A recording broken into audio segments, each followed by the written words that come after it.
নমস্কার বন্ধুরা, ডলি রন্ধনশালায় সবাইকে স্বাগত। আর আজকে তোমাদের সাথে শেয়ার করব নিরামিষ দারুণ একটা শিমের রেসিপি। এখানে আমি 200 গ্রাম পরিমাণ শিম খুব ভালোভাবে ধুয়ে পরিষ্কার করে কেটে নিয়েছি, আর একটা মাঝারি সাইজের আলু লম্বা লম্বা করে কেটে নিয়েছি। আমি কড়াইয়ের মধ্যে 1 চামচ পরিমাণ প্রথমে সর্ষের তেল দিয়ে অল্প একটু চীনাবাদাম দিয়ে হালকা নাড়াচাড়া করে ভেজে নেব। বাদাম ভেজে নেওয়ার পরে বাদামের সাথেই আমি দিয়ে দিলাম 1/2 চামচ পরিমাণ গোটা ধনে, 1/2 চামচ পরিমাণ গোটা জিরে, আর দিয়ে দিলাম 1 চামচ পরিমাণ সাদা কালো সর্ষে, আর দিয়ে দিলাম ঝালের জন্য কয়েকটা কাঁচা লঙ্কা। একসাথে সব কিছু আমি খুব ভালোভাবে ভেজে নেওয়ার পরে এখানে একটা ছোট সাইজের টমেটো দিয়ে দিলাম। এবার টমেটোটা সব কিছুর সাথে একইভাবে নাড়াচাড়া করে ভেজে নিয়ে মিক্সির জারের মধ্যে আমি দিয়ে খুব ভালোভাবে এটাকে পেস্ট বানিয়ে নেব। এরপর দেখো ওই একই কড়াইয়ের মধ্যে আমি আরও প্রয়োজন মতো সর্ষের তেল দিয়ে দিলাম, ফোড়নে দিয়ে দিলাম অল্প একটু কালো জিরে।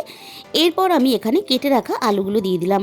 আলুগুলো একটু হালকা নাড়াচাড়া করে ভেজে নিয়ে আলুর সাথেই আমি কেটে রাখা শিমগুলো দিয়ে দিলাম। এখানে আলু আর শিম আমি একসাথেই ভেজে নেব। আলু আর শিম আলাদা করে কোনো ভাজার প্রয়োজন নেই। আলু আর শিম একসাথে নাড়াচাড়া করে ভেজে নিয়ে আমি এখানে দিয়ে দিলাম স্বাদ মতো লবণ। লবণ দিয়ে শিমটা ভাজলে অনেকটাই নরম হয়ে যাবে আর সুন্দরভাবে ভাজাটাও হয়ে যাবে। আমি আরও 2 থেকে 3 মিনিট ঢাকা দিয়ে দিলাম একটু নরম হওয়ার জন্য। 2 থেকে 3 মিনিট পরে আমি ঢাকা খুলে দেখে নেব আলু আর শিমটা অনেকটাই নরম হয়ে এসেছে।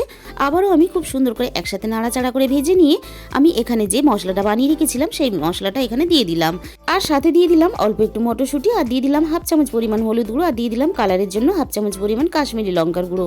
আর বন্ধুরা, আজকের এই শিমের রেসিপিটা তোমাদের যদি ভালো লেগে থাকে অবশ্যই ভিডিওতে একটা লাইক করো, প্রচুর প্রচুর শেয়ার করো। আমার চ্যানেলটাকে সাবস্ক্রাইব করে পাশে থাকা বেল আইকনটা প্রেস করে দিও, যাতে আমি কোনো নতুন রেসিপি আপলোড করলে সবার আগে তোমার কাছে পৌঁছায়। খুব ভালোভাবে সবকিছু কষিয়ে নিয়ে মিক্সির বাটি ধোয়া অল্প জল দিয়ে আর পরিমাণ মতো জল দিয়ে আমি শিমটাকে খুব ভালোভাবে সিদ্ধ হওয়ার জন্য এখানে ঢাকা দিয়ে দিলাম।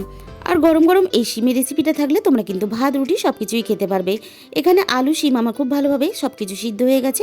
স্বাদ মতন অল্প একটু চিনি দিয়ে দিলাম, আর সাথে দিয়ে দিলাম ধনেপাতা কুচি। এবার নাড়াচাড়া করে নিলে আমার এখানে কিন্তু রেডি হয়ে গেল আলু শিমের দারুণ একটা তরকারি। এবার আমি কড়াই থেকে নামিয়ে নেব। তাহলে আজকের রেসিপিটা এই পর্যন্ত, দেখা হবে অন্য কোনো রেসিপির সাথে।